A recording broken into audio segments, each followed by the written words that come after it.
मांगत मांगत मान घटे और प्रीति घटे, नित्य के घर जाए से ओछे की संगत से बुद्धि घटे, और क्रोध घटे मन के समझाए से कहे ये सोदामा सुनो ए सुशीला, ने पाप घटे हरि के गुण गाए से।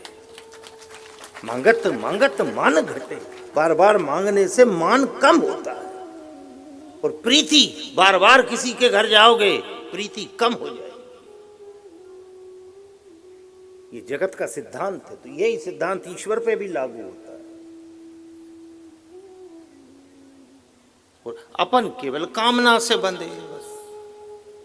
देखो महापुरुषों से सुना, जब तक शरीर में ऊर्जा रहती है शरीर को काम परेशान करता है, पर जैसे ही वो शक्ति काम शक्ति नष्ट होती है तो काम तो समाप्त हो जाता है, पर काम कामना बन जाता है।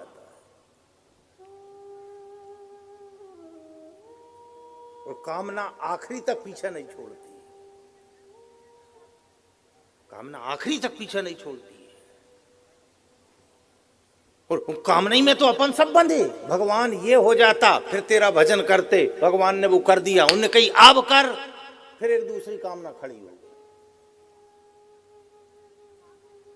एक के बाद एक, एक के बाद एक, एक के बाद एक। निवेदन ये कर रहे जितने भी बैठे, अब भगवान ने जितनी पूरी कर दी, और अब अगर कामना पूरी नहीं हो रही है उस समय फिर भगवान से केवल एक कामना रखो कि ठाकुर जी अब मेरी केवल एक कामना है। पूछेगा क्या कामना है? इस आत्मा की मुक्ति करा देना। आखिरी स्थिति है ये अपनी, और ये नहीं तो फिर ये 84 लाख योनियां तैयार है। आखिरी स्थिति में खड़े अपन। ये जो मनुष्य शरीर है ये आखिरी स्थिति में है साहब। अगर इसका फायदा नहीं उठा पाए फिर 84 में तैयार। ये बाल बच्चों का जो होना है वो हो जाएगा, वे सब व्यवस्थित लग जाएंगे, वे सब उनका हो जाएगा, बेटा का हो जाएगा, बेटी का हो जाएगा। अपन नहीं रहेंगे तो भी बढ़िया, सब चलेगा, सब चलेगा साहब।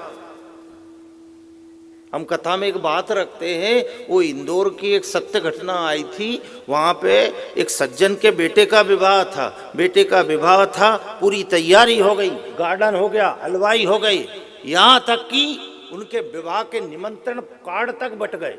इंदौर की सत्य घटना भास्कर में आई थी। शादी से 2-4 दिन पहले, वो उनके जिनके बेटे का विवाह था उसके 2-4 दिन पहले उनके पास फोन आया, जिनके बेटे का विवाह था, उनके गुरु का, कि भैया हम एक यज्ञ कर रहे हैं और हमारी इच्छा है कि उस यज्ञ में आप यजमान बन के बैठो। उन्होंने कहा गुरुजी मेरे को आधे घंटे का समय दो, मैं अपनी धर्म पत्नी से बात कर लूं। फोन रखा, पत्नी को बुलाया, पत्नी आई, बोलो स्वामी जी।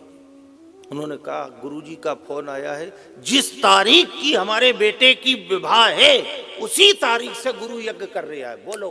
और गुरु ने कहा यजमान बनना, बोलो क्या करना है।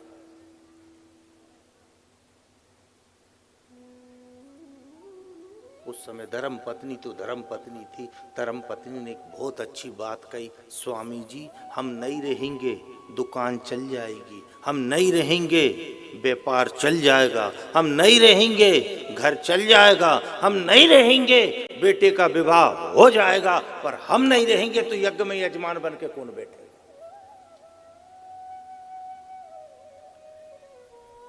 पति ने कहा बोल तू तो एक बात कर, करना क्या है। धर्म पत्नी ने कही आप ब्याह कैंसिल कर दो, तारीख आगे बढ़ा। वो यजमान बन के यज्ञ में बैठे, क्योंकि समझ गए ना, वो खाली अपन नहीं समझ पा रहे, हम केवल इतना ही नहीं समझ पा रहे, बस इतना ही नहीं समझ पा रहे। और निवेदन आपसे कथा में हम यही कर रहे रोज। आज 4 दिन हो गए चिल्लाते चिल्लाते आपके सामने कि भैया जाग जाओ, आपसे निवेदन कर रहे जाग जाओ। अब कई लोग के पंडित जी हम जग रहे, अभी जग नहीं रहे, अपन सब सो रहे। मोह निशा सब सौबनी हारा। वो तो जगाया आखिरी में ही जाएगा जब वहां होती नहीं वो कपाल क्रिया, माथा में मारे आखिरी में बांस मारे, आप में होए नहीं होए नहीं, वो बांस मारे आखिरी में। और वो कौन मारे? वो अपना घर का ही मारे। क्यों मारे? वो जगाए, उनकी अब जग जा, इतने दिन से सो रहा था भले आदमी, अब आखिरी में जग जा और उस परमात्मा को याद कर ले ताकि तेरी आत्मा की मुक्ति हो जाए। जाग जा।